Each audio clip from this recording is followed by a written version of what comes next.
आप सबों को मेरा प्रभु यीशु मसीह के मधुर मीठे नाम में जय मसीह की। जय मसीह की भाई। जय मसीह।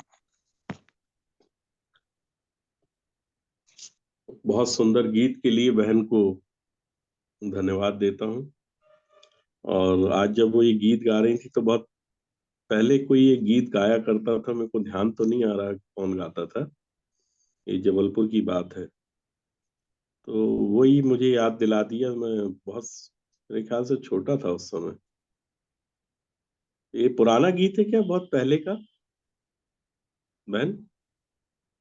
जी भैया, वो पुराना गीत पुस्तक है, उसमें से ही गाई हूँ। हाँ, उस समय मेरे एक लोगों को सिखाने के लिए एक आते थे, एक भैया, एक अंकल आते थे, एहसान मसीह। शायद आपको मालूम होगा, सारी पुस्तकों में उनके नाम भी लिखे रहते हैं। उन्होंने काफी गीत गाए हैं जबलपुर में, और उनका एक गीत बड़ा हिट हुआ था, जो क्रूस पे कुर्बान है। आपने सुना होगा सभी ने, जो क्रूस पे जी हाँ। कुर्बान है वो मेरा मसीहा है। ये वाला गीत उन्हीं ने लिखा हुआ था। वो संडे स्कूल में आते थे और यूथ वालों को भी सिखाने के लिए गाने आते थे। वो खुद के लिखे हुए गाने बड़े बहुत ही अच्छे गाते थे, और जब उनके मुंह से इन गानों को सुनते थे तो मतलब हृदय को बिल्कुल स्पर्श करते हुए लगते थे वो। तो लोग, उस समय में मेरे को बहुत अच्छे से याद है, जबलपुर में जब उनके गीतों को सुनते थे तो कई लोग रो देते थे। वही ये गाने से मेरे को पुराना समय याद आ गया था। सो धन्यवाद देते हैं बहन को इन सुंदर गीतों के लिए। और आइए आज हम वचन के भाग में जाएंगे। उससे पहले मैं आपसे पूछना चाहूंगा, किसी का कोई प्रश्न अगर हो तो वो पूछ सकता है। तो हम उसी विषय पे थोड़ा सा डिस्कस करेंगे। आप में से अगर कुछ जानना हो, किसी को कुछ समझना हो तो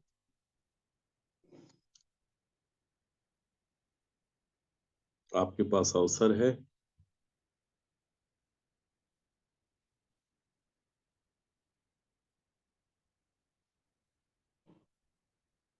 नहीं तो हम लोग पत्रियों पे जो देख रहे थे, फिर वो उसी पे जाके देखेंगे, फिर अध्ययन करेंगे।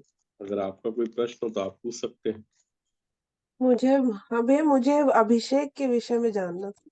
बहन, वो आपको इसलिए नहीं समझाया, वो विषय बहुत बड़ा है, अच्छा। और आपके ठीक पास है। ऑप्शन हमने आपको दे के रखा है ना।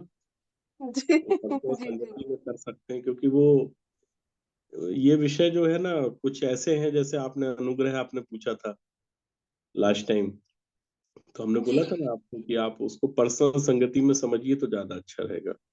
जी जी। तो उसी तरीके से अभिषेक भी आप पर्सनल संगति में ज्यादा अच्छे से समझेंगे। ठीक है। जी हाँ, क्योंकि देखिए, जिस तरीके से अभी मैं आपको बताऊंगा वो बताना और उस विषय की डिटेल को समझाना थोड़ा अलग विषय है। अभी अभिषेक को जिस तरीके से लोग समझ रहे हैं कि एक व्यक्ति ने 3.5 साल तक बाइबल ट्रेनिंग लिया, ठीक है, और बिशप ने जाके उसका ऑर्डिनेशन कर दिया, वो एक अभिषेक हो रहा है। दूसरा एक अभिषेक आजकल क्रूसेड में देखने मिल रहा है, कि कोई भी व्यक्ति खड़ा होता है मंच पे और वो किसी को भी बुलाता है ना, और उसका अभिषेक कर देता है और बोलता परमेश्वर ने तुम्हें चुन दिया। ये सब अलग विषय है। लेकिन उस विषय को आप लोगों के सामने कुछ एक अंश तो रख चुका हूँ। जी परमेश्वर कैसे ठहराता है, रोमियो 8 अध्याय उसके 29 पद से मैंने आपको बताया था, जी जी। कि जिसको उसने पहले से जाना उसे उसने पहले से ठहराया, ताकि वो उसके पुत्र के स्वरूप में हो। तो परमेश्वर जिसको जान लेता है, उसी व्यक्ति को वो पहले से ठहरा देता है। और ठहराने का सिर्फ एकमात्र उद्देश्य है परमेश्वर का, कि वो चाहता है कि वो उसके पुत्र के स्वरूप को प्राप्त करे। और अगर हमने परमेश्वर के पुत्र के स्वरूप को प्राप्त कर लिया, तो आगे हम वो सब चीजें भी प्राप्त करेंगे जो परमेश्वर चाहता है। हमारे चाहने से कुछ नहीं होता, हम कुछ भी चाह सकते हैं, लेकिन परमेश्वर ने जिस चीज के लिए, जिस बात के लिए हमको ठहराया है, हमसे वही काम कराएगा वो। ठीक है। सो उस विषय को आप पर्सनल संगति में समझ सकते हैं, ऑप्शन जी है जी आपको। जी भैया। हाँ। और आप जब भी उनसे बोलेंगे बैठने के लिए, बात करने के लिए, वो आ जाएंगे, आपसे बात कर लेंगे पर्सनल संगति में, आप समझ लीजिएगा उसको। जी जी। क्योंकि इसको अगर समझाना रहेगा तो क्या होता है, बीच में मेरा गैप भी हो जाता है। जी जैसे मैं किसी को संगति दे रहा, अभी भी मैं किसी को फोन पे संगति दे रहा था, वो संगति जल्दी खत्म हो गई चूंकि, इसलिए मैं जुड़ गया। तो फिर वो कंटिन्यू आपको समझना पड़ेगा, कम से कम वो 3, हो सकता है 3 संगति 4 संगति में वो विषय रख सकूंगा आपके सामने। तो बीच में जरा भी गैप होगा तो आप नहीं समझ पाएंगे उस विषय को, है ना। जी जी। जी। हाँ, शालोम भैया। सालों बहन, जय मसीह की। हाँ, गौर से। जी मैं एक छोटा सा है उत्पत्ति 15 वाली बात है जो लिखी है। जी जब अब्राहम को दर्शन देते हैं यहोवा जी जी। कि मत डर, तेरा अत्यंत बड़ा फल मैं हूं, ऐसा। तो हम्म। 5 में लिखा है कि वो उसको बाहर ले जाकर आकाश की ओर दृष्टि करके तारागण को गिन रहे थे। जी तो ये रात का समय रहता है। जी जी। लेकिन 12 पद में फिर लिखता जब सूर्य अस्त होने लगा। तो क्या दूसरे दिन की बात है कि उसी दिन की बात, कैसा वाला है? 12 12 पद में क्या लिखा हुआ है?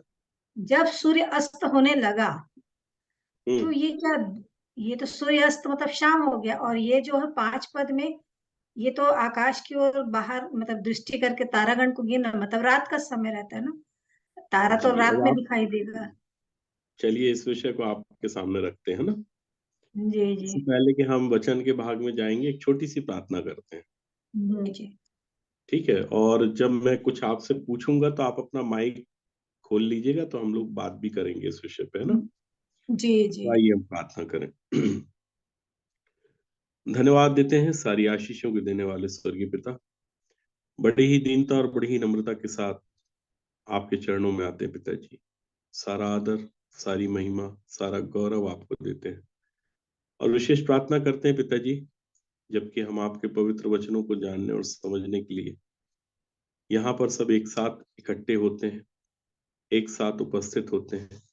सो पिता, आपसे यही विनती और प्रार्थना करते हैं कि हमारे यहाँ के एकत्रित होने के उद्देश्य को और इस संगति को पिता परमेश्वर, जिसके द्वारा हम आपको और अच्छे से जानना और समझना चाहते हैं, ताकि आपकी सनातन और सिद्ध इच्छा को हम अपने जीवनों में अच्छे से और भली भांति जानकर आपके पथ चिन्हों पर चलने वाले हो सके पिताजी।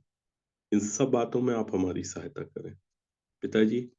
जो प्रश्न हमारे सामने रखा गया, इसका उत्तर देने वाले स्वयं आप हैं पिताजी। सो पवित्र आत्मा, आपसे निवेदन करता हूँ, आपको हमारे मध्य में आमंत्रित करता हूँ, और आपसे चाहता हूँ पिताजी कि अपने परिचय को हम सब पर सर्वव्यापी करें, क्योंकि आपसे बेहतर आपका परिचय और कोई दे ही नहीं सकता पिताजी। मैं तो मनुष्य हूँ पिताजी, मुझ में ऐसी कोई भी खूबी नहीं है, ऐसी कोई भी लियाकत नहीं है कि मैं आपके प्रश्नों के उत्तर को दे सकूं। लेकिन पिताजी, मैं ये बात जानता हूं कि आपसे बेहतर आपका परिचय और कोई नहीं दे सकता। सो पिताजी, आप स्वयं अपने परिचय को हम सब पर सर्वव्यापी करें। मैं अपनी आत्मा प्राण देह को और अपने सिर के बाल से लेकर पैर के तलवे तक संपूर्ण रीति से अपनी देह को आपके नियंत्रण में करता हूँ पिताजी। हर एक बातों में आप मेरी सहायता और मदद कीजिए। इस विनती और प्रार्थना को मसीह यीशु के मीठे और पवित्र नाम से मांग लेता हूँ, सुनिए और दया से ग्रहण कीजिए, आमीन। सो उसी वचन से पढ़ेंगे हम लोग। उत्पत्ति उसका 15 अध्याय और उसके पहले पद से पढ़िए। इन उत्पत्ति बातों के 15। पश्चात जी इन जी बातों पढ़िए। के पश्चात यहोवा को यह वचन दर्शन में अब्राम के पास पहुंचा कि हे अब्राम, मत डर, तेरी ढाल और तेरा अत्यंत बड़ा फल मैं हूं। अब्राम ने कहा, हे प्रभु यहोवा, मैं तो निर्वंश हूं और मेरे घर का वारिस यह दमिश्की एलिएजर होगा। सो तू मुझे क्या देगा? और अब्राम ने कहा, मुझे तो तूने वंश नहीं दिया, और क्या देखता हूं कि मेरे घर में उत्पन्न हुआ एक जन मेरा वारिस होगा। तब यहोवा का यह वचन उसके पास पहुंचा कि यह तेरा वारिस न होगा, तेरा जो निज पुत्र होगा वही तेरा वारिस होगा। और उसने उसको बाहर ले जाके कहा, आकाश की ओर दृष्टि करके तारागण को गिन, क्या तू उनको गिन सकता है? फिर उसने उससे कहा, तेरा वंश ऐसा ही होगा। उसने यहोवा पर विश्वास किया और यहोवा ने इस बात को उसके लेखे में धर्म गिना। और उसने उससे कहा, मैं वही यहोवा हूँ जो तुझे कसदियों के ऊर नगर से बाहर ले आया कि तुझको इस देश का अधिकार दूं। उसने कहा, हे प्रभु यहोवा, मैं कैसे जानूं कि मैं इसका अधिकारी हूँगा? यहोवा ने उससे कहा, मेरे लिए 3 वर्ष की एक कलोर और 3 वर्ष की एक बकरी और 3 वर्ष का एक मेढ़ा और एक पेंडुक और कबूतर का एक बच्चा ले, और इन सबों को लेकर उसके बीच में से 2 टुकड़े कर दिया और टुकड़ों को आमने सामने रखा, पर चिड़ियों को उसने टुकड़े न किया। और जब मांसाहारी पक्षी लोथों पर झपटे, तब अब्राम ने उन्हें उड़ा दिया। जब सूर्य अस्त होने लगा, तब अब्राम को भारी नींद आई, और देखो, अत्यंत भय और महाअंधकार ने उसे छा लिया। बस बस बहन, देखिए यहाँ पे इसके पहले ये बातें नहीं लिखी हुई है। 12 पद की जो बातें लिखी हैं वो 12 पद की बातें 9 पद से शुरू हुई हैं। एक्चुअल में वास्तविकता ये थी कि परमेश्वर ने जब अब्राहम से कहा कि मेरे लिए 3 वर्ष की एक कलोर और 3 वर्ष की एक बकरी और 3 वर्ष का एक मेढ़ा और एक पंडुक और कबूतर का एक बच्चा ले, और इन सबों को लेकर उसने बीच में से 2 टुकड़े कर दिए और टुकड़ों को सामने रखा, पर चिड़ियों के उसने टुकड़े नहीं किए। किसके टुकड़े नहीं किए? चिड़ियों के। चिड़ियों के। और लिखा है कि 11 पद में कि जब मांसाहारी पक्षी लोथों पर झपटे, तब अब्राहम ने उसको क्या कर दिया? उड़ा दिया। बहुत छोटी सी आज्ञा थी जो परमेश्वर की उसने नहीं मानी। देखने में तो ऐसे ही लगता ना भाई, जब हम इस वचन को पढ़ते हैं तो ऐसा लगता है कि चलो ठीक है, चिड़ियों के 2 टुकड़े नहीं किए और चिड़ियों को उड़ा दिया तो उसने क्या किया? कोई बहुत बड़ी आज्ञा का उल्लंघन तो नहीं कर दिया। लेकिन बात यह है कि परमेश्वर अब्राहम के साथ वाचा बांध रहा है, एग्रीमेंट कर रहा है। तो जब एग्रीमेंट कर रहा है तो जो एग्रीमेंट करना है और जिसके द्वारा एग्रीमेंट करना है उस पूरी आज्ञा को, जैसे अभी बहुत से लोग यही बात बोलते हैं ना, क्या हुआ बहन, चलता है, थोड़ा बहुत तो चलता है, ऐसा नहीं है कि हमको पूरी बातों को मानना है। लेकिन इसको मरकुस में भी प्रभु यीशु मसीह ने बहुत अच्छी रीति से समझाया कि तुम लोग जो है अपने बाप दादाओं की परंपराओं का निर्वहन जब करते हो तो बड़ी अच्छी रीति से परमेश्वर की आज्ञाओं को तुम क्या कर देते हो? तोड़ देते हो। ऐसा नहीं करना है, क्योंकि तुम परमेश्वर की आज्ञा को टालकर मनुष्यों की रीति को मानते हो, और तुम अपनी परंपराओं को मानने के लिए परमेश्वर की आज्ञा कैसी अच्छी रीति से टाल देते हो। यही बात कहा था ना मरकुस रचित सुसमाचार में। तो परमेश्वर जब भी कोई बात बोलता है, जिससे भी बोलता है, जितनी बात वो बोलता है उसको पूरी एज इट इज फॉलो करना पड़ता है। ये बात आप यहाँ अब्राहम के साथ भी देखिएगा, और सेम बात मूसा के साथ भी हुई कि मूसा से भी परमेश्वर ने जब कहा, पहली बार कहा था कि इस लाठी को ले और चट्टान पे मार देना, तो ये चट्टान तेरे को पानी दे देगी। लेकिन जब दूसरी बार जब परमेश्वर ने कहा, तब उसने ये नहीं कहा था कि लाठी को चट्टान पे मारना है। दूसरी बार में उसने क्या कहा था? बातें करने के लिए, भाई बोला था चट्टान के बोलने पास के लिए। जाके उससे बात करना। इसलिए क्या है कि बाइबल को बहुत अच्छे से पढ़ना है, बहुत अच्छे से समझना है, कहीं ऐसा ना हो कि हमारा कहीं कोई गलत विचार चल जाए। क्योंकि शैतान बस एक ही काम करता है कि जो परमेश्वर ने आज्ञा दी है ना, उस आज्ञा में थोड़ी सी मिलावट करवा देगा, ताकि आप उसकी आज्ञा का सही पालन ना कर पाओ। और यही गलती किससे हो गई? अब्राहम से हो गई। अब्राहम को करना क्या था कि जो जो परमेश्वर ने बोला था और जैसा जैसा बोला था वैसा वैसा करना था। और जब वो नहीं कर पाया, उसने एक गलती कर दिया कि चिड़ियों के भी टुकड़े करने थे, लेकिन उसने चिड़ियों के टुकड़े नहीं किए। लेकिन उसको क्या कर दिया, क्या उड़ा किया उसने? दिया, उड़ा उड़ा दिया। उड़ा दिया। दिया। और उड़ा देने के कारण क्या हुआ, 12 पद में लिखा है कि जब सूर्य अस्त होने लगा। अब सूर्य अस्त होने के आत्मिक अर्थ को समझिए। सूर्य अस्त होने का मतलब है कि अब परमेश्वर का और अब्राहम का संबंध कुछ देर के लिए क्या हो गया था, संबंध जो है छूट गया, अब्राहम का और टूट परमेश्वर का गया, कुछ देर के लिए क्या हो गया था, टूट गया, छूट गया। टूट गया था। ठीक है। और यही है सूर्य अस्त होने का अर्थ। सूर्य अस्त होने का मतलब हम जैसा समझ रहे हैं ना वैसा नहीं है कि सूरज डूब गया था, वो वाला सूर्य अस्त नहीं है। अब सूर्य अस्त होने के मतलब को समझिएगा, पहले इसको पढ़ लीजिए 12 पद को। जब परमेश्वर हमारे जब हमारे जीवन से अलग होता है ना, तब क्या होता है, एक व्यक्ति को भय छाने लगता है। और आपको याद है कि ऐसा ही भयभीत एक व्यक्ति और रहने लगा था, जो अभिषिक्त था परमेश्वर का। परमेश्वर ने उसको राजा होने के लिए अभिषेक भी किया था, लेकिन उसने भी अनाज्ञाकारिता करके वह भी परमेश्वर से क्या हो गया था, अलग हो गया था। और जब वो अलग हुआ तो क्या कर रहने लगा, वो भी भयभीत साउ रहने लगा। है। देखिए, भय तभी आता है जब हम परमेश्वर से अलग होते हैं। ठीक है।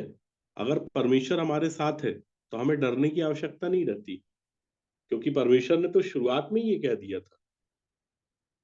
15 अध्याय के पहले पद में क्या कहा था कि ये अब्राहम मत डर, बोलता है। क्यों नहीं डर? क्योंकि तेरी ढाल और तेरा अत्यंत बड़ा प्रतिफल मैं हूं। अगर मैं तेरे साथ हूं तो डरने की जरूरत नहीं है। और दाऊद ने भी ये बात कह दिया था कि परमेश्वर अगर आप मेरे साथ हो तो मैं घोर अंधकार से भरी हुई तराई में भी होकर चलता हूं तो मैं हानि से नहीं डरता हूं। क्यों नहीं डरता हूं? क्योंकि आप मेरे साथ हो।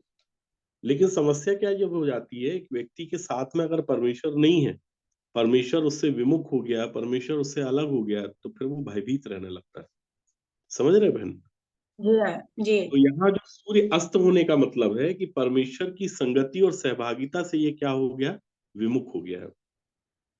इसलिए क्या हो गया है, अब्राहम अत्यंत भय और महा अंधकार के मतलब अत्यंत भयभीत हो गया और महा अंधकार ने उसको छा लिया। और महा अंधकार तभी छाता है जब सूर्य अस्त हो जाता है एक व्यक्ति का। सूर्य अस्त के मतलब को थोड़ा सा हम समझेंगे, इसको आप खुला रखिएगा। आप आइए प्रकाशित वाक्य पर। प्रकाशित वाक्य उसका 21 अध्याय निकालिए हमारे साथ।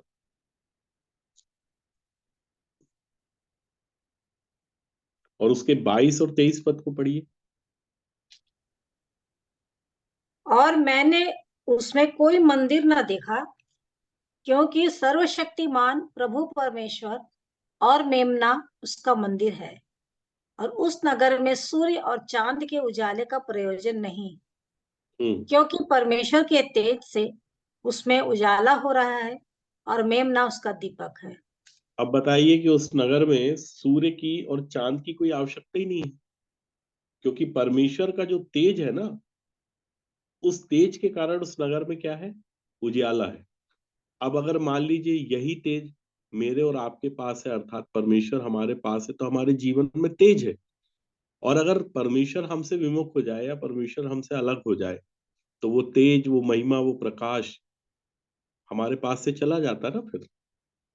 मतलब परमेश्वर हमारे पास से ही चला गया, हमारे पास से हट गया।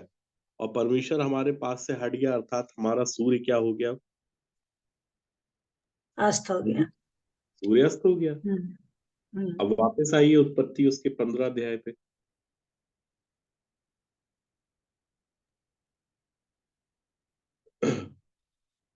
उत्पत्ति उसका 15 अध्याय और उसके फिर से 12 पद से पढ़िए। जी।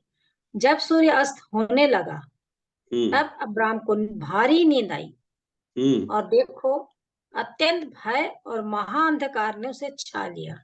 अभी तक क्या अब्राम डरता था क्या किसी से?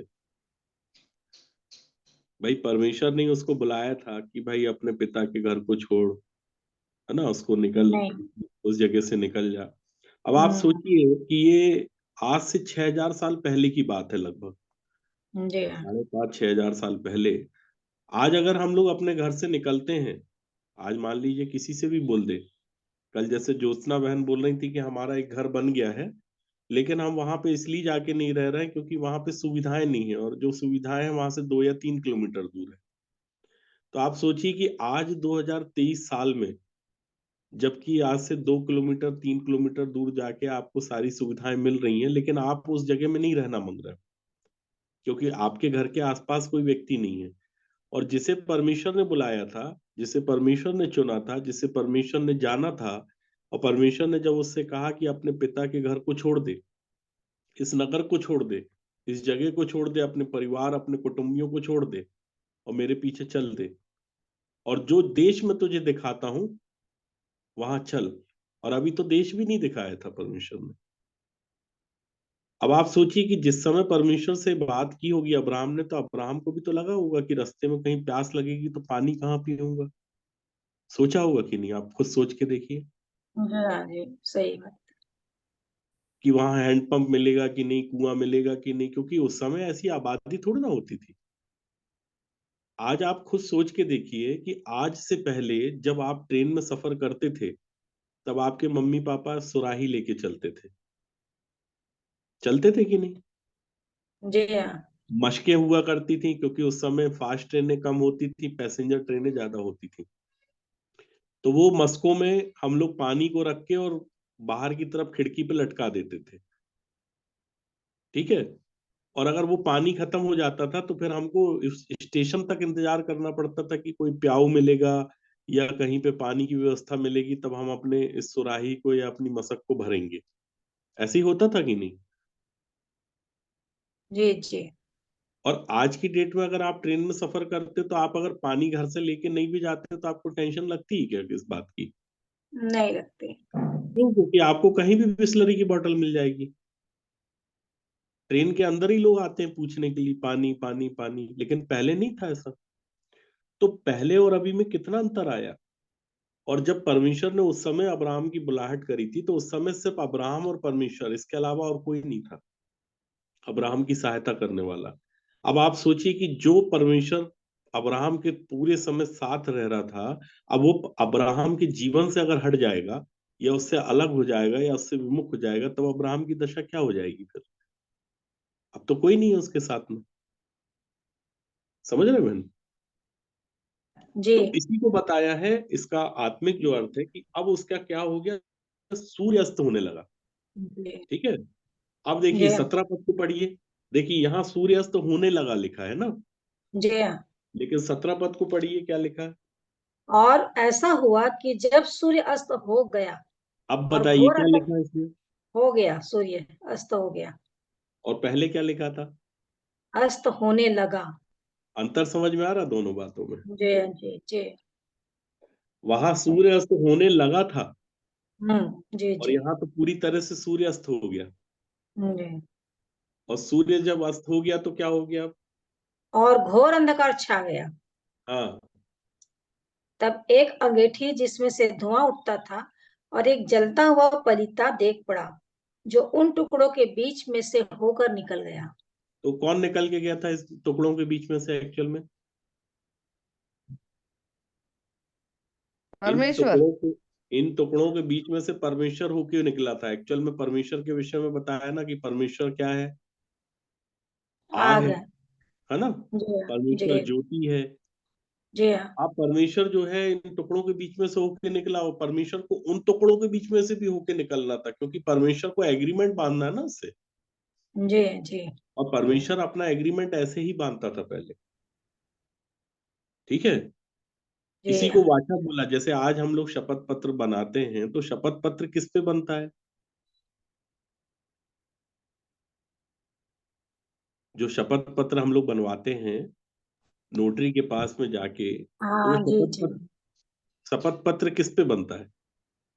एग्रीमेंट। स्टाम्प स्टाम्प पेपर पे। पे बनता है। अब मान लीजिए कि आपसे किसी एडवोकेट ने बोला कि साहब आपको 100 रुपए के स्टाम्प पेपर पे ये एग्रीमेंट करना है। समझिएगा आप मेरी बात को, है ना। अब जी आपको अच्छे से उसने समझा दिया कि 100 रुपए के स्टाम्प पेपर पे आप ये नरेशन लिखवा लेना, और इसमें 2 गवाहों के साइन करवा लेना मैडम, और नोटरी से जाके नोटराइज करा लेना, ठीक है। अब जो वकील ने बोला आपको एज इट इज वैसे ही करना पड़ेगा कि भाई आपको 100 रुपए के स्टाम्प पेपर पे करवाना पड़ेगा एग्रीमेंट। अब मान लीजिए आपको 100 रुपए का स्टाम्प पेपर नहीं मिलता और 50-50 रुपए के 2 स्टाम्प पेपर मिलते, तो क्या वो वैलिड है कि नहीं है? नहीं रहेगा। हाँ जी, वैलिड है नहीं सर, रहेगा। valid भाई होगा। 50-50 रुपए के 2 स्टाम्प पेपर भी मिल रहे हैं तो वैलिड है, क्योंकि वो 2 स्टाम्प पेपर मिला के 100 रुपए का हो गया ना स्टाम्प पेपर। अब मान लीजिए आपके पास, आप किसी नोटरी के, किसी स्टाम्प पेपर के स्टाम्प वेंडर के पास गए, उसने बोला कि भाई मेरे पास 50-50 रुपए के 2 भी नहीं है और 100 रुपए का 1 भी नहीं है, मेरे पास 20-20 रुपए के 5 स्टाम्प पेपर है, तो अगर आप उसमें कोई एग्रीमेंट करते हो तो वैलिड है कि नहीं है? रहेगा। वैलिड है। मान लीजिए 10-10 रुपए के 10 भी स्टाम्प पेपर मिल जाएंगे तो भी वैलिड है, ठीक है। लेकिन अगर एक वकील आपसे बोल रहा है कि मैडम आप एक काम कीजिए, मेरे पास 100 रुपए का स्टाम्प पेपर तो नहीं, 50 रुपए वाला ले जाओ, अगर आपने 50 रुपए के स्टाम्प पेपर पे कोई एग्रीमेंट किया तो क्या वो वैलिड होगा? नहीं। देखिए क्या होता है कि जो वकालत के जो नियम है, अर्थात भारत का जो कॉन्स्टिट्यूशन है, उसके हर एक के एग्रीमेंट के एक एक नियम है कि आप अगर मान लीजिए रजिस्ट्री कराते हो तो आपको इतने के स्टाम्प पेपर लगेंगे, उसमें सब लिखा रहता है कि इसमें आपकी जमीन की वैल्यू के हिसाब से अगर कोई लेडीज आपका स्टाम्प पेपर पे एग्रीमेंट करती हैं, रजिस्ट्री करती हैं, तो उसके इतने परसेंट आपको देना पड़ेगा, जेंट्स करेंगे तो उसमें इतने परसेंट देना पड़ेगा। अगर उससे एक भी स्टाम्प पेपर कम होगा, ठीक है, तो फिर आपका एग्रीमेंट जो है भारत के संविधान के अनुसार लीगल नहीं होगा। तो परमेश्वर की आज्ञा के अनुसार जब एक व्यक्ति परमेश्वर की उसी बात को एज इट इज मानता है, तब परमेश्वर की जो वाचा है, अर्थात परमेश्वर का जो एग्रीमेंट है, उसके जीवन में पूरा होता है। तो देखिए ये परमेश्वर ने बुलाया था अब्राहम को, अभी अब्राहम क्या है, सिद्ध नहीं हुआ है, ठीक है। बहुत सी बातों को अभी वो जान नहीं रहा, समझ नहीं रहा, जैसे आज हम लोग के साथ भी वो स्थितियां होती हैं, ऐसा नहीं कि सिर्फ अब्राहम के साथ हुई है। हम आत्मिक जीवन में आगे बढ़ रहे हैं, बहुत सी बातों को जब हम पढ़ते हैं तो अपने ही विचारों से बाइबल को समझते हैं, लेकिन जब परमेश्वर अपने विचार को हमारे सामने प्रकट करता तब क्या होता है, हम लोग आश्चर्यचकित हो जाते नहीं कि अरे यार बाइबल में तो ऐसा लिखा है, हम लोग तो अभी ऐसा समझ रहे थे। तो इन्हीं बातों को पौलुस ने भी, या जितने भी पुराने भविष्यद्वक्ता रहे, उन्होंने भी इन बातों को समझाया, नए नियम में बात और अच्छे से स्पष्ट किए सभी ने कि भाई परमेश्वर ऐसा ऐसा चाहता है। तो हमारे जीवन में जब तक हम परमेश्वर की उपस्थिति में चलते हैं या रहते हैं, तो हम लोग क्या होता है कि परमेश्वर की उपस्थिति में रह के उस सूर्य को, अर्थात उस तेज को, उस महिमा को अपने जीवन में अस्त होते हुए नहीं देखते, वरन अपने साथ में देखते हैं। लेकिन जब एक व्यक्ति परमेश्वर की उपस्थिति में नहीं रहता, परमेश्वर की उपस्थिति से वो अलग हो जाता, तो उसके जीवन में क्या हो जाता, सूर्य अस्त हो जाता है। समझ गए? तो ये जो एग्रीमेंट था, जो वाचा थी, जो परमेश्वर ने उससे बांधी थी, तो उसका आप देखिए क्या हुआ, एक दंड भी आया अब्राहम के जीवन में। इसी के 12 अध्याय, 12 पद को और 13 पद को फिर से पढ़ लीजिए आप, इसको अच्छी जब रीति से सूर्य अस्त समझिए। होने लगा, जी तब अब्राहम को भारी नींद आई, जी। और देखो, अत्यंत भय और महाअंधकार ने उसे छा लिया। हाँ तब यहोवा ने अब्राहम से कहा, यह निश्चय जान कि तेरे वंश पराये देश में परदेशी होकर रहेंगे और उसके देश के लोगों के दास हो जाएंगे, और वे उनको 400 वर्ष लो दुख देंगे। देखिए पेनाल्टी सब जगह है। आज बहुत से लोग ये बात बोलते हैं ना कि अरे पुराना नियम नहीं मानना है, नए नियम मानना है। देखिए नया नियम कहाँ मानना, पुराना नियम कहाँ मानना, ये बात अगर आप मत्ती रचित सुसमाचार उसके 5 अध्याय को अच्छी रीति से पढ़ेंगे तो जो भी अमेंडमेंट करने थे प्रभु यीशु मसीह ने वहां कर दिया, जो संशोधन होने थे वो वहां हो चुके, ठीक है। लेकिन ऐसा नहीं कि सारी आज्ञा, संपूर्ण आज्ञा समाप्त हो गई, ऐसा बिल्कुल नहीं है। छोटी छोटी सी बातें जिस व्यक्ति ने उसका पालन नहीं किया, वो कितना भी क्लोज क्यों ना रहा हो परमेश्वर के, उसका दंड तो उसको भोगना पड़ा है।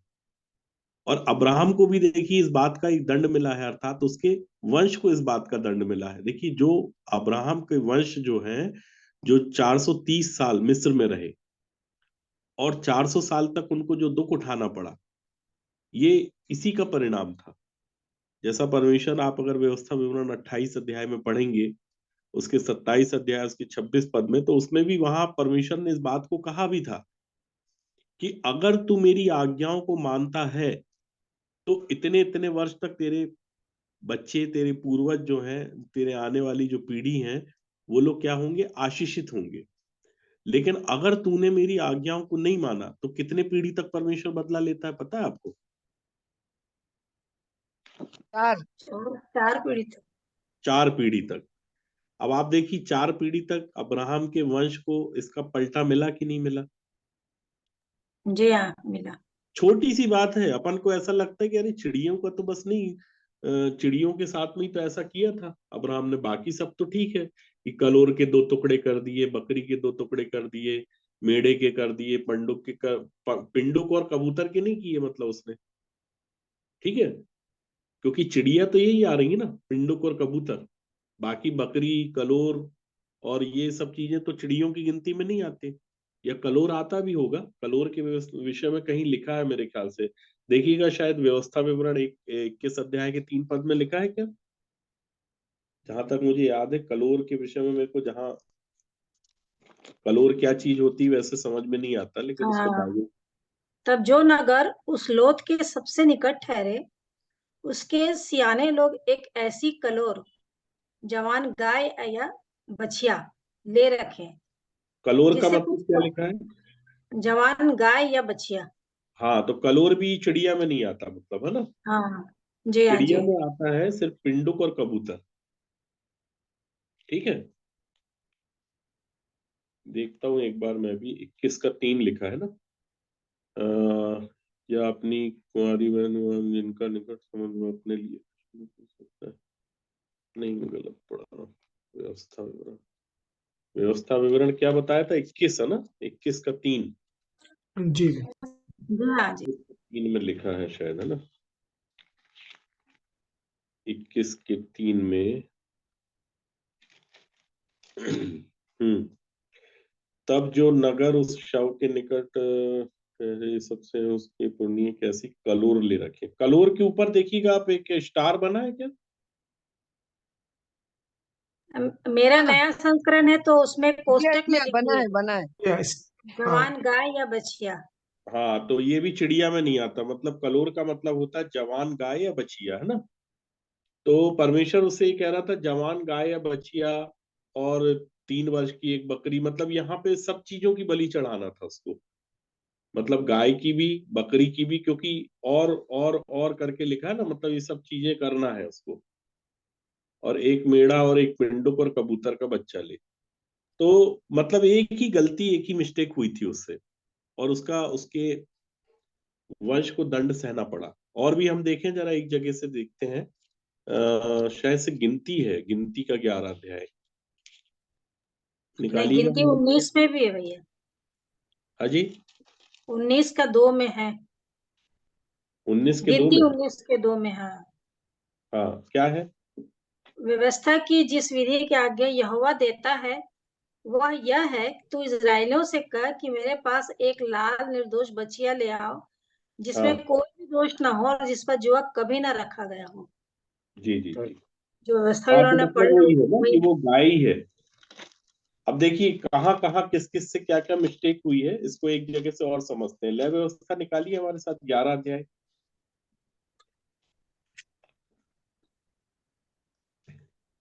आज इस विषय के सामने ना एक बहुत अच्छा परमेश्वर एक प्रकाश भी हम लोग के सबके जीवन में डालेगा, ताकि हम इस विषय को और अच्छे से समझें। जी। लय व्यवस्था 10 अध्याय और उसके पहले और दूसरे पद को पढ़िएगा। 10 की 11। लय व्यवस्था 10 अध्याय।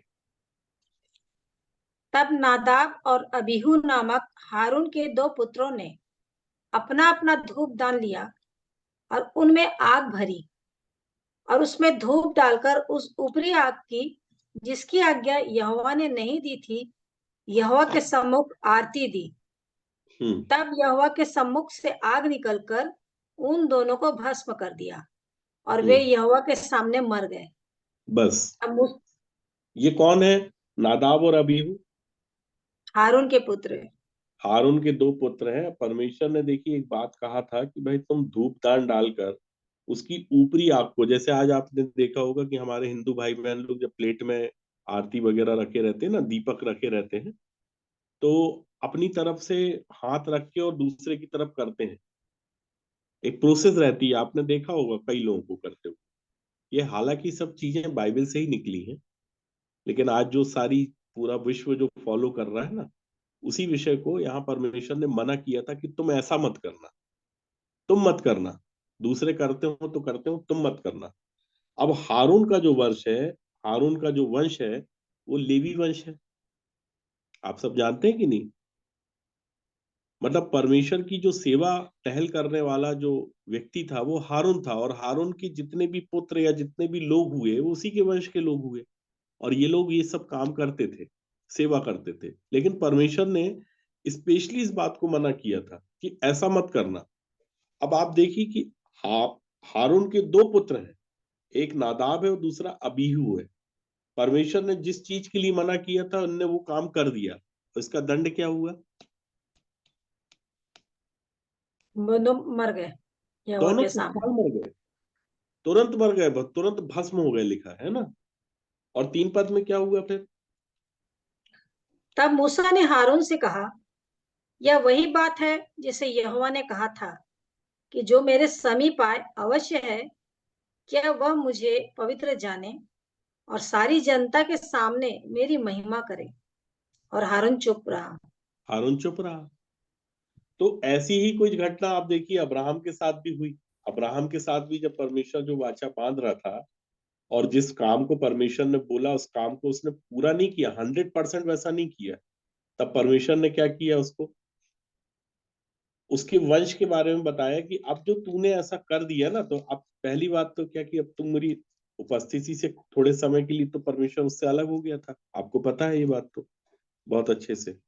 और उसी जी के हाँ बाद जी। फिर क्या है कि जब उस परमेश्वर की उपस्थिति से अब्राम अलग हो गया, अब्राम से परमेश्वर अलग हो गया, फिर अब्राम ने अपना दिमाग चलाना चालू किया। क्या किया उसने? हाजिरा के साथ में संबंध स्थापित किए, फिर इस्माइल का जन्म हुआ, ये सब चीजें हुई ना। लेकिन देखिए फिर 17 अध्याय को आप निकालें, उत्पत्ति,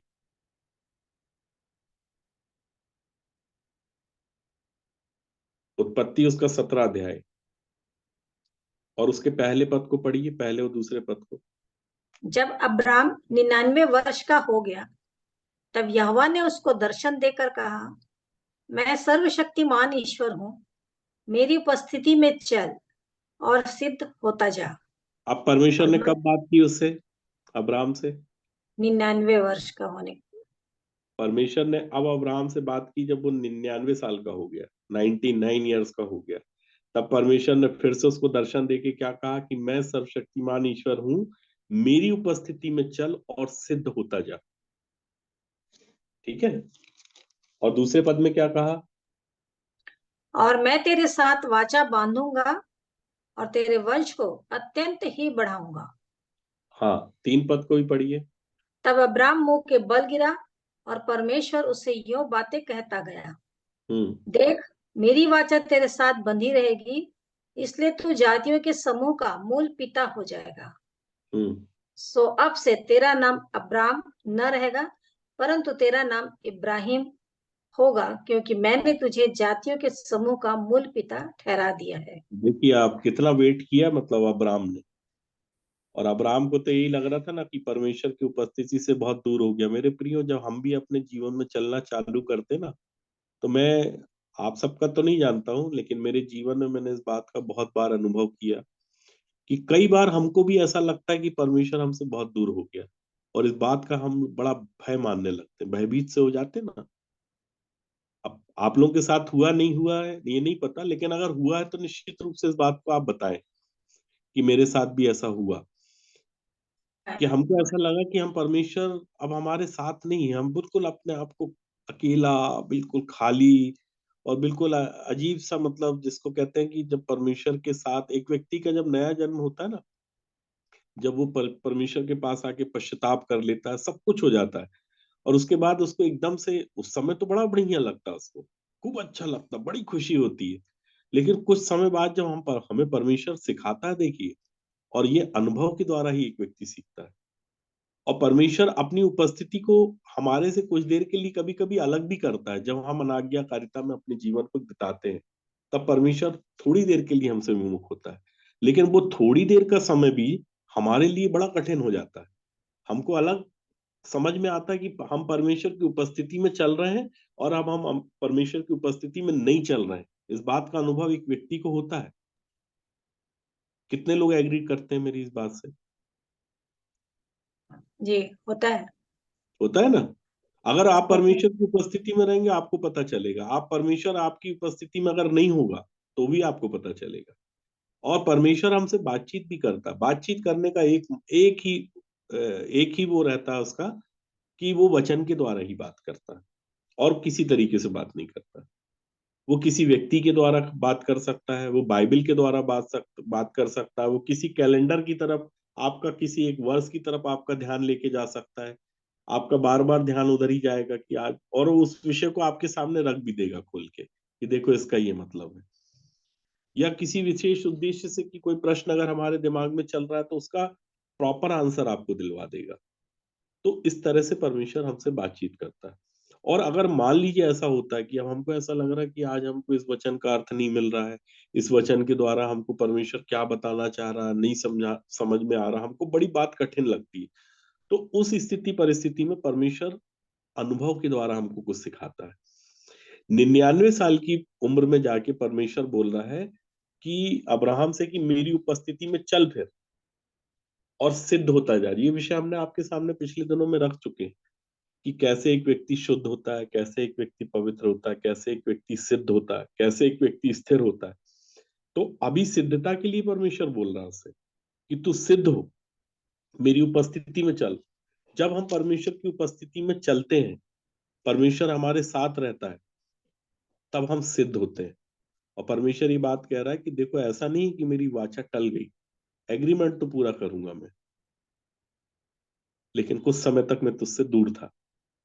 ठीक है? अर्थात तेरा सूर्य अस्त हो गया था, लेकिन अब हमेशा के लिए सूर्य थोड़ा ना अस्त रहेगा। अब सूर्य उदय भी होने का समय आ गया। तो परमेश्वर अब ये बोल रहा है कि तू मेरी उपस्थिति में चल फिर। और लिखा है, अगर आप 17 अध्याय के चौथे पद को पढ़ेंगे, तीसरे पद को पढ़ेंगे, तो अब्राहम अब मुंह के बल गिर गया और जी परमेश्वर उससे बातें करता चला गया और बोल रहा है परमेश्वर कि देख, मेरी वाचा तेरे साथ बनी रहेगी। ठीक है? और तू बहुत जातियों का मूल पिता होगा। अब तू अब्राम नहीं रहेगा, अब तेरा नाम क्या होगा? अब्राहम होगा। अब्राहम, हम मतलब बहुवचन। सो परमेश्वर यही चाहता मेरे प्रियो कि हम परमेश्वर की उपस्थिति में चले फिरें और सिद्ध होते चले जाए, और अकेले सिद्ध नहीं होते चले जाए। देखिए, पुराने नियम में और नए नियम में थोड़ा सा अंतर है। आप चाहें तो देखिए, उस विषय को आपके सामने खोल के बताता हूं मैं। निर्गमन हमारे साथ आप लय व्यवस्था हमारे साथ आप निकालिएगा। लय व्यवस्था उसका 19 अध्याय और उसका पहला पद पढ़िएगा। फिर यहोवा ने मूसा से कहा, हम्म, इस्राएलियों की सारी मंडली से कह कि हम्म, तुम पवित्र बने रहो, हम्म। क्योंकि मैं तुम्हारा परमेश्वर यहोवा पवित्र हूँ। देखिए, तुम यहाँ परमेश्वर बोलता है कि तुम पवित्र बने रहो। ये किससे कह रहा है? मूसा पहला और दूसरा पद फिर से पढ़िए, आपको समझ फिर में आएगा। यहोवा ने मूसा से कहा, हम्म, इस्राएलियों की सारी मंडली से कह हम्म। कि तुम पवित्र बने रहो, क्योंकि मैं तुम्हारा परमेश्वर यहोवा पवित्र हूँ। तो किससे कह रहा था वो? मूसा और इस्राएलियों की सारी मंडली से कहने के लिए। मंडली से कह रहा था। तो पुराने समय में क्या थी? कलीसिया थी कि मंडली थी? मंडली। हाँ जी।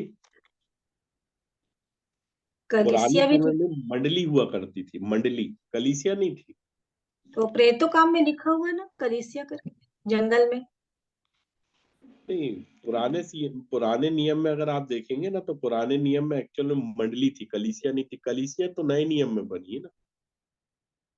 मत्ती रचित सुसमाचार अगर आप 16 अध्याय को पढ़ेंगे, तब प्रभु यीशु मसीह ने इस बात को डिक्लेयर किया था ना पतरस से, कि मैं तुझ पत्थर पर अपनी कलीसिया बनाऊंगा। पुराने समय में जो थी वो मंडली थी, ठीक है। कलीसिया और मंडली में बहुत अंतर होता है। कलीसिया का क्या मतलब होता है?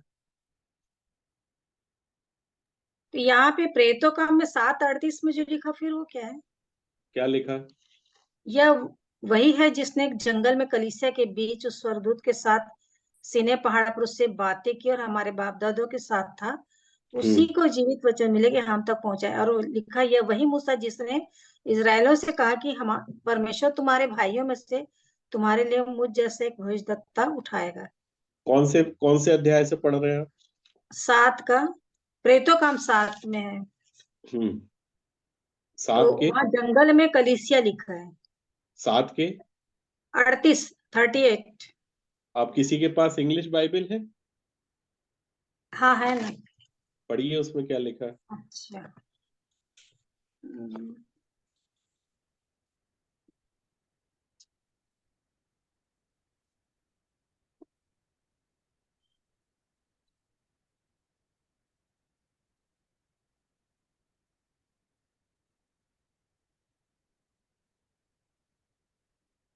यहाँ पे लिखा अमन है, भाई रखा है कलीसिया दिस आपके पास इज, इंग्लिश बाइबल है? हाँ हाँ भैया, हाँ। This is he that was in the church in the hmm. Wilderness.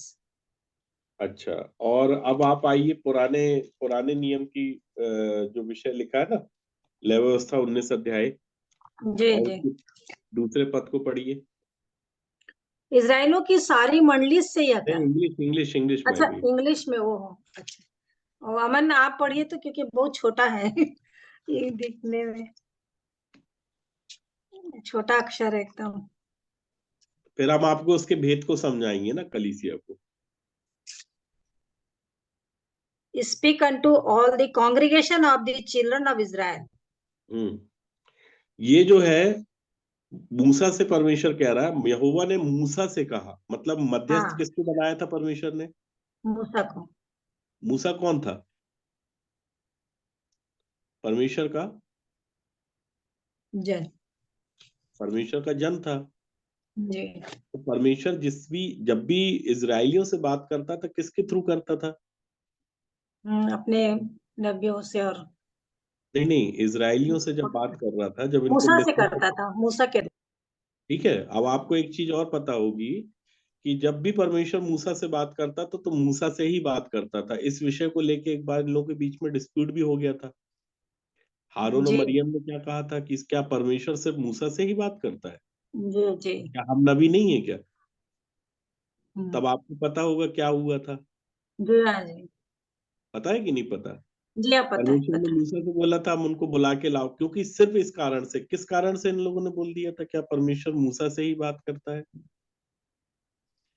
वो मूसा ने एक और शादी विवाह कर लिया था, शादी कर।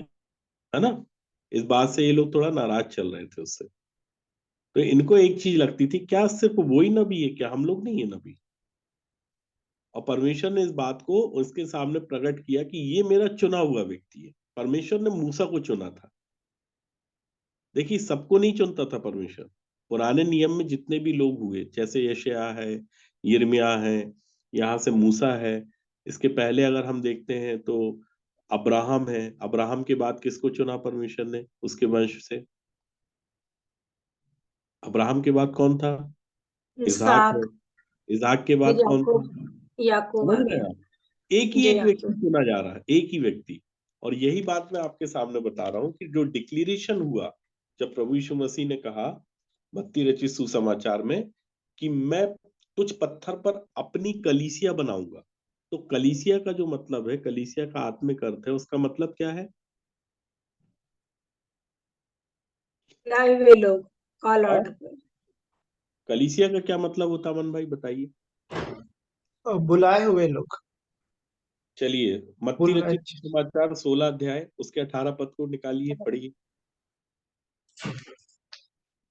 और मैं भी तुझसे कहता हूँ कि तू पतरस है, और मैं इस पत्थर पर अपनी कलीसिया बनाऊंगा, और अधोलोक के फाटक उस पर प्रबल ना होंगे। कलीसिया पे डबल एस बना होगा। जी। अब उसका मतलब क्या लिखा है नीचे देखिए आप, सबसे आखिरी वाली लाइन के थोड़ा ऊपर देखिए आप।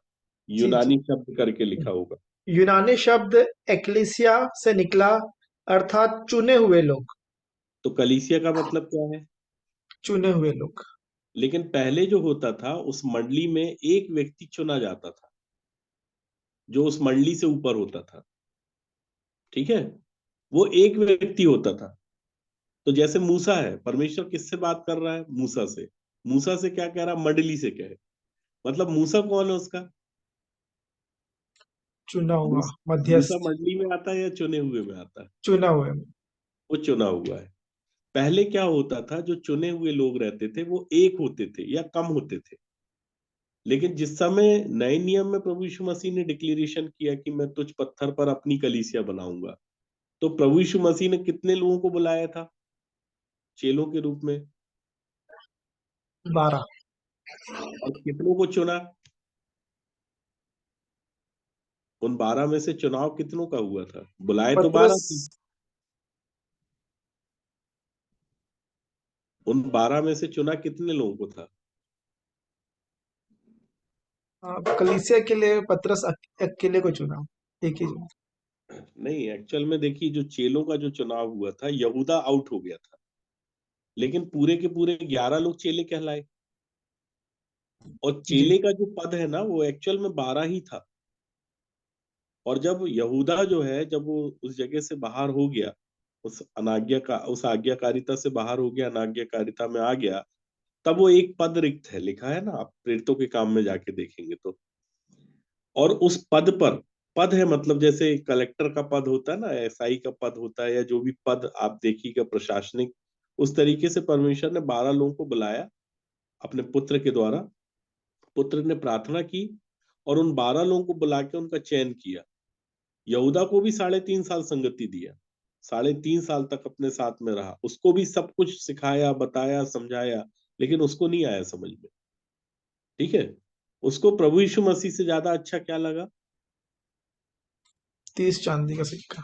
चांदी के सिक्के। मतलब वो ये सोच रहा था कि जब ये अपने राज्य में आएगा तो मैं तो फाइनेंस मिनिस्टर होऊंगा, खजांची होऊंगा।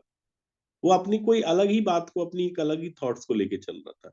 तो पुराने समय में जितने भी लोग हो रहे थे, उसमें सभी का चुनाव नहीं हो रहा था, एक एक व्यक्ति करके चुना जा रहा था। अब आप सोचिए, एक व्यक्ति पूरे इज़राइल को लेके चलता था। जैसे मूसा, मूसा कितने लोगों को लेके चल रहा था अपने साथ में?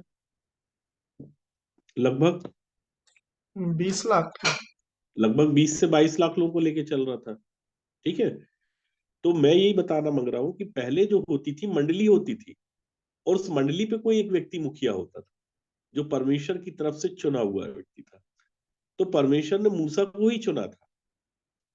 अब हारून ये सोचे मुझे चुन लिया, ठीक है, मरियम सोचे कि मेरे को चुन लिया, तो ऐसा नहीं था। परमेश्वर ने मूसा को ही चुना। मूसा ने जब बोला कि मैं तो मुंह का भद्दा हूं, तब परमेश्वर ने बताया कि भाई तेरा बड़ा भाई जो है ना हारून, हारून छोटा था कि बड़ा? हाँ, बड़ा था, बड़ा। हारून बड़ा भाई था, है ना। तब परमेश्वर ने बोला कि अब वो तेरी ओर से बोलेगा, और तू उसका क्या होगा मालूम है आपको? परमेश्वर ने मूसा को हारून को क्या मुंह बना हो दिया? जाएगा। हाँ, परमेश्वर होगा, वो तेरा परमेश्वर मुंह की हो परमेश्वर कसम। होगा बोलता है, ठीक है। मतलब अब जो भी कुछ कहना है वो तेरे तेरे द्वारा तू बोलेगा, और वैसा वैसा वो बोलता चला जाएगा। किससे? हारून से। ठीक है। तो ये बात परमेश्वर ने ठहरा दिया था कि भाई देख, अब जो है वो फिरौन के लिए परमेश्वर का सा ठहराता हूं मैं तुझको, है ना। और तेरा भाई हारून तेरा नबी ठहरेगा बोलता है। और जो जो आज्ञा मैं तुझे दूंगा वही कहना। और हारून को फिरौन से जाके, जब हारून फिरौन से जाके कहेगा, तो वो तेरी ओर से कहेगा, मतलब तू उसको इंस्ट्रक्शंस देगा सारे। मतलब लीड जो करने वाला है वो मूसा ही है। परमेश्वर ने उसी को ठहराया था, उसी को जाना था, उसी को समझा था, उस पद के लिए वही योग्य था। लेकिन जब नए नियम की बात करते तो नए नियम में अब एक व्यक्ति नहीं, अब बहुत से लोग हैं जो परमेश्वर के चुने हुए लोग हैं। नहीं तो एक व्यक्ति बोल दे कि नहीं मेरे को परमेश्वर ने चुना है, कल को भाई अमन बोल दे कि नहीं परमेश्वर ने तो आपको, मेरे को चुना भी है, मैं ही लीड करूंगा, मैं ही सब कुछ करूंगा, ऐसा नहीं। पहले के लोगों के साथ परमेश्वर एक एक करके चुन रहा था। अब बहुत से लोगों को अलग अलग काम दे रहा है परमेश्वर।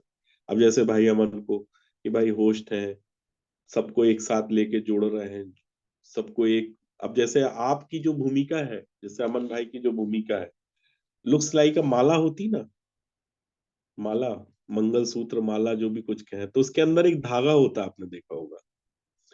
वो धागा जो है वो सारे मोतियों को पिरो के रखता है, ठीक है। और उसके बाद अंतिम में उसमें एक गठान बांध दी जाती है। तो धागा दिखाई देता है क्या किसी को?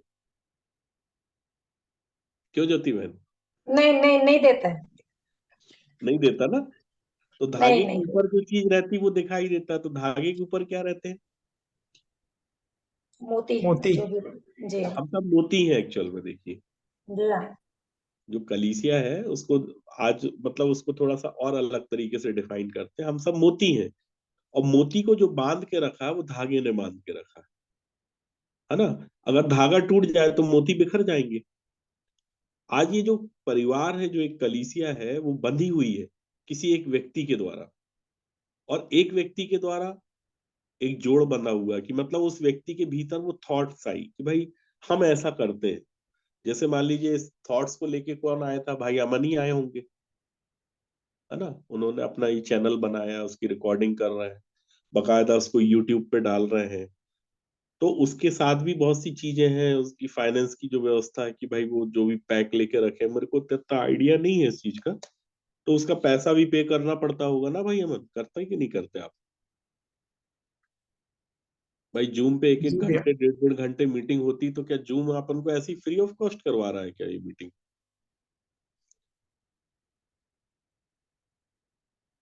अमन भाई, जी जी हाँ भैया, कुछ थोड़ा सा अमाउंट देना पड़ता है जी। देना पड़ता है ना। वो थोड़ा सा भी अमाउंट देना पड़ता है तो वो तो आपकी जेब से ही जा रहा है। तो यहाँ पे जितने भी लोग इकट्ठे हो रहे हैं वचन को सुनने के लिए इकट्ठे हो रहे हैं, लेकिन इसकी जो प्रेरणा किसी एक व्यक्ति के भीतर जो आई है, जिसने इस संगति में सबको जोड़ के रखा है, कि आज एक किसी व्यक्ति को मुझे थोड़ी ना बोलना पड़ता है कि 7 बजे से 7:30 बजे से संगति में आइए। अपने आप सब लोग जुड़ रहे हैं जो वचन को जानना समझना चाहते हैं। तो उसी तरीके से क्या है कि परमेश्वर भी पहले अपने लोगों को जोड़ने के लिए एक व्यक्ति को चुनता था। तो ये थॉट्स जो एक व्यक्ति के भीतर आती है, ऐसे ही नहीं आ जाती, ये परमेश्वर की ओर से आती है। परमेश्वर ही है जो इन बातों के लिए एक व्यक्ति को प्रेरित करता है। उसी तरीके से परमेश्वर ने अब्राहम को प्रेरित किया। अब्राहम को क्यों प्रेरित किया? क्योंकि अब्राहम से वो एक वंश बनाना चाह रहा था विश्वासियों का, इसलिए विश्वासियों का पिता कहा है अब्राहम।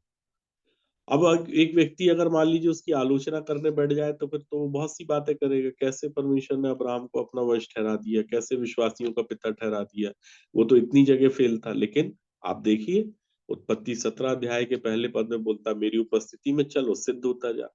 सिद्ध होने के बाद वो स्थिर भी हुआ, स्थिर होने के बाद वो बलवंत भी हुआ, और हर एक परीक्षा में फिर वो पास होता चला गया।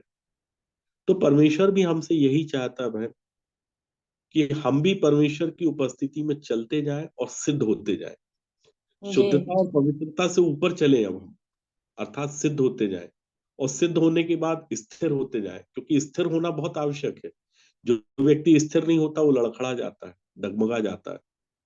क्योंकि स्थिर नहीं होने का एक पद आपको मालूम है शैतान के पास भी था। इस शैतान के विषय में प्रभु यीशु मसीह ने साफ बोल दिया था यूहन्ना रचित सुसमाचार में, कि वो सत्य पे स्थिर नहीं रहा। वो आप सोचिए कि हम लोग को स्थिरता के पद तक पहुंचने की आवश्यकता है कि नहीं है? अगर हम शुद्ध भी हो गए, पवित्र भी हो गए, सिद्ध भी हो गए, लेकिन अगर हम स्थिर नहीं हो पाए तो हमारा आत्मिक जीवन चौपट हो जाएगा कि नहीं हो जाएगा? जी हाँ जी। क्योंकि जी हाँ यूहन्ना जी। रचित सुसमाचार में जिन विश्वासियों से प्रभु यीशु मसीह बात कर रहा था, उनसे ये कह दिया था कि तुम मेरे पिता परमेश्वर से हो ही नहीं। अगर तुम मेरे पिता परमेश्वर से होते तो तुम मुझसे प्रेम रखते, क्योंकि मैं अपने पिता परमेश्वर की ओर से होकर आया हूँ, और मैं अपने आप से नहीं आया हूँ, उसी ने मुझे भेजा है। और फिर बोल दिया उसने उन लोगों से, अर्थात इजरायलियों से, कि तुम अपने पिता शैतान से हो और अपने पिता की लालसाओं को पूरा करना चाहते हो। वह तो आरंभ से हत्यारा है और सत्य पर स्थिर नहीं रहा, क्योंकि सत्य उसमें है ही नहीं। जब वह झूठ बोलता है तो अपने स्वभाव ही से बोलता है, क्योंकि वह झूठा है, वरन झूठ का पिता है। तो शैतान के स्वर्ग से नीचे गिरने का एक ही कारण था कि वो सत्य पे स्थिर नहीं रहा। और इसलिए मेरे प्रियो भाइयों बहनों, जितने भी लोग इस संगति में जुड़ते हैं, परमेश्वर के ये आह्वान है कि हम लोग सत्य पे स्थिर हो जाएं, अर्थात हम स्थिरता को प्राप्त कर लें। अगर हम स्थिर हो गए तो हम बलवंत भी होंगे। और बलवंत होने का फॉर्मूला क्या है कि जब हम निर्बल होते हैं तो वो हमको सामर्थ देता है ताकि हम बलवान हो जाए। अर्थात जिन कामों को आज हम नहीं कर पा रहे ना, अर्थात हम निष्कपट भाव से रहना चाहते हैं, हो नहीं पाता। हम चुगली नहीं करना चाहते हैं, लेकिन कभी कभी हो जाता है कि जब हम किसी के साथ में बैठते हैं, कोई ना कुछ बोला और हमारे मुंह से भी कुछ निकल जाता है।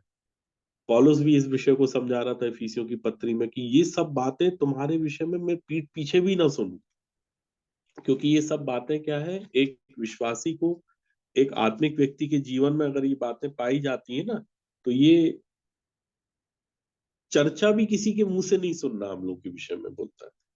ये सब निर्लज्जता और मूर्खता की बातचीत है, ठट्टे की बातचीत है। ये बातें शोभा नहीं देती एक विश्वासी के जीवन में, एक आत्मिक व्यक्ति के जीवन में। सो परमेश्वर हमको यहाँ तक पहुंचाना चाहता है।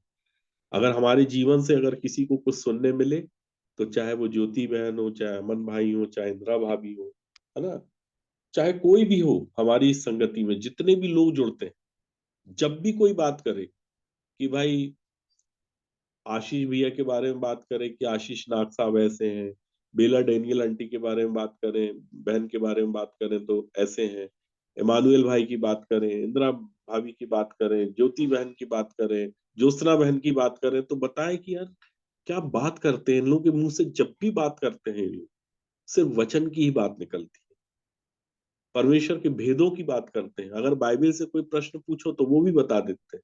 तो हर एक व्यक्ति जो परमेश्वर को ढूंढ रहा है, जो परमेश्वर को पाना चाहता है, वो इस संगति को ज्वाइन करेगा।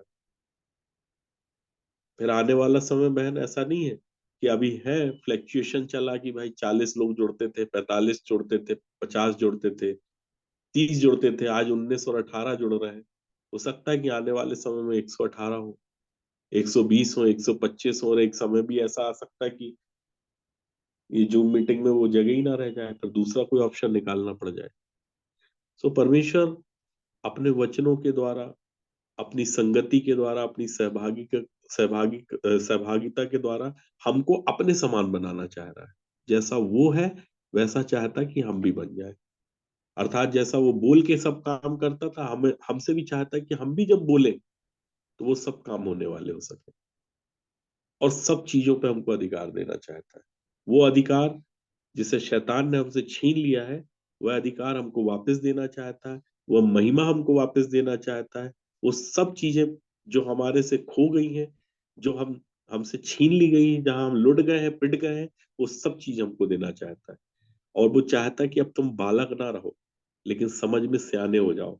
अब तुमको शैतान लॉलीपॉप देके अगर तुमसे कुछ चीज मांगेगा ना, तो तुम साफ मना कर दोगे, नहीं मैं नहीं देता।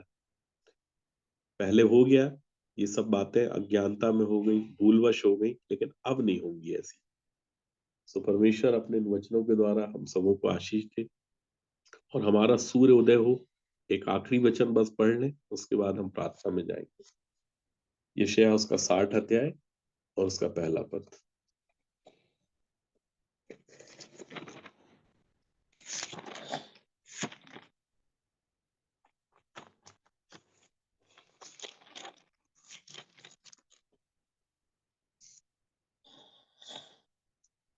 यशायाह उसका 60 अध्याय, उसका पहला पद पढ़े ज्योति बहन।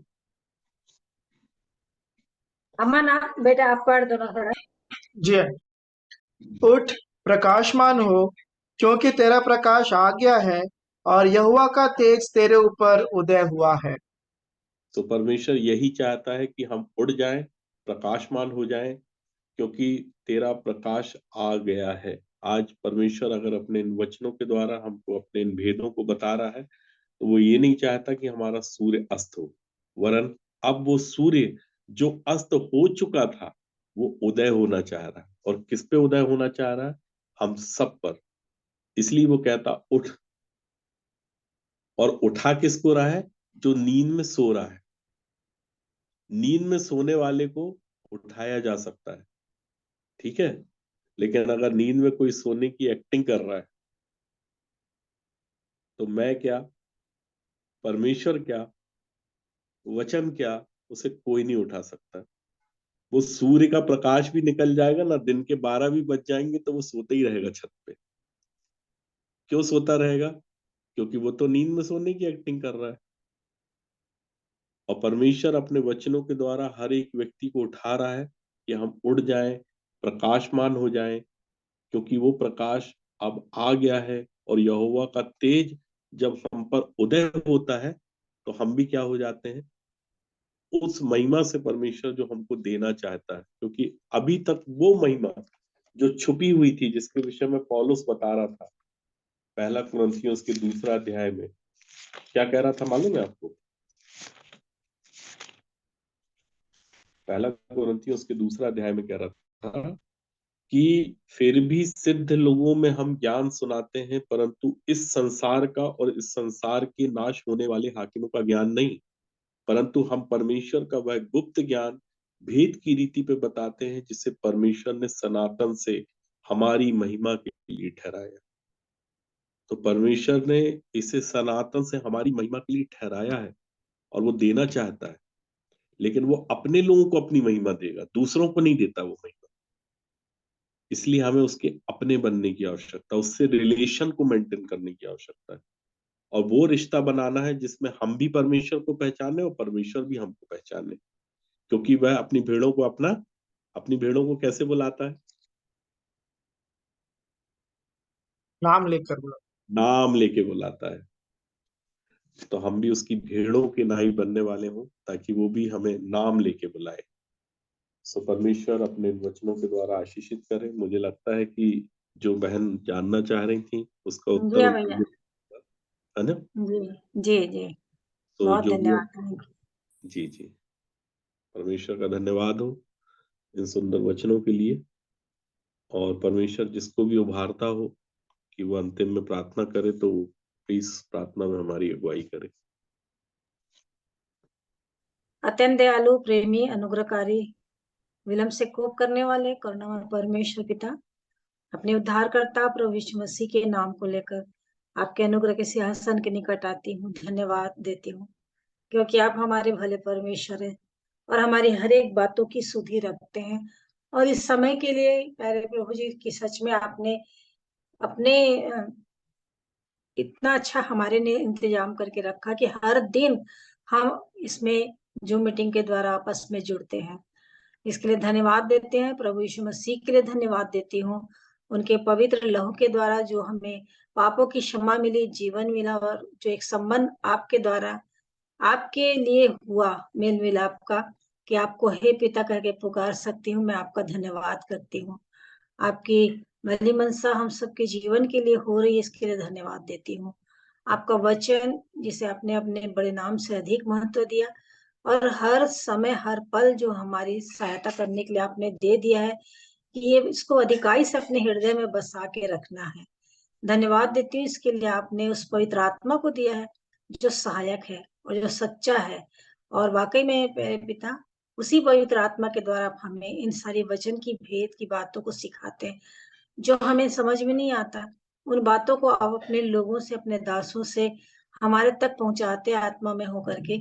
इसके लिए मैं धन्यवाद देती हूँ, और इस वचन की रक्षा होने पाए, ताकि ये वचन जो आज मैं सुनी हूँ, प्रभु यीशु मसीह किसी भी रीति से दुष्ट शैतान चोरी न करने पाए, परंतु ये हृदय में बसे रहे और इस पर मेरा मनन, मेरा ध्यान लगा रहे, और इसको ही मैं सोचते और विचार करते रहूं कि वाकई में प्रभु जी जिन बातों को आपने आज अपने वचन से सिखाया है, कि किस प्रकार से अब्राहम के जीवन में आपने आशीष दी, और किस प्रकार वो आपसे दूर भी हो गया और आपने उसको सजा भी दी, लेकिन आपने अपनी करुणा उस पर से नहीं हटाई, और उसको और उसके वंश को आपने जो प्रतिज्ञा की थी वो सब कुछ दिया।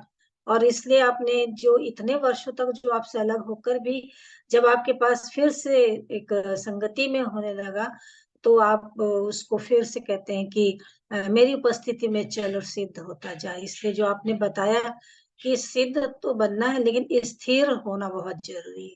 सच में प्यारे प्रभु जी, क्योंकि मुझे भी पता है जब मैं आपसे अलग हो गई और कितनी व्याकुलता होती है प्यारे प्रभु कि क्या चीज चला गया जीवन से। लेकिन सच में थोड़ी देर के लिए आप हट जाते, लेकिन फिर से जब आपकी उपस्थिति को महसूस करती हूँ तो फिर वो जो आनंद और शांति मिला वापस, वो बहुत ही मूल्यवान रहता है प्यारे प्रभु जी। और वो अब तक बना हुआ, इसके लिए मैं हृदय से आपका धन्यवाद करती हूँ। वचन की रक्षा करते रहे प्रभु जी, और हमारे जीवन में प्रभु सच में आपको महिमा मिले, और मैं ऐसी दया चाहती हूँ। मैं धन्यवाद देती हूँ प्रभु भैया के लिए प्रभु जी, अमन के लिए प्रभु जी, और सारे हमारे प्रिय भाई बहनों के लिए भी प्रभु जी। और जो उन्होंने प्रभु आपकी ओर से पा करके आत्मा की बातों को, वेद की बातों को जो बताए, इसके लिए मैं धन्यवाद देती हूँ कि आपने हर जगह से हृदय कि हर एक उन बातों को जो मेरे जानने की इच्छा थी, आपने उसको स्पष्ट किया। सो सारी महिमा, सारा जलाल प्रभु यीशु मसीह आपको देती हूँ। धन्यवाद से बिनती यीशु मसीह के नाम से मांगती हूँ, आमीन। आमीन।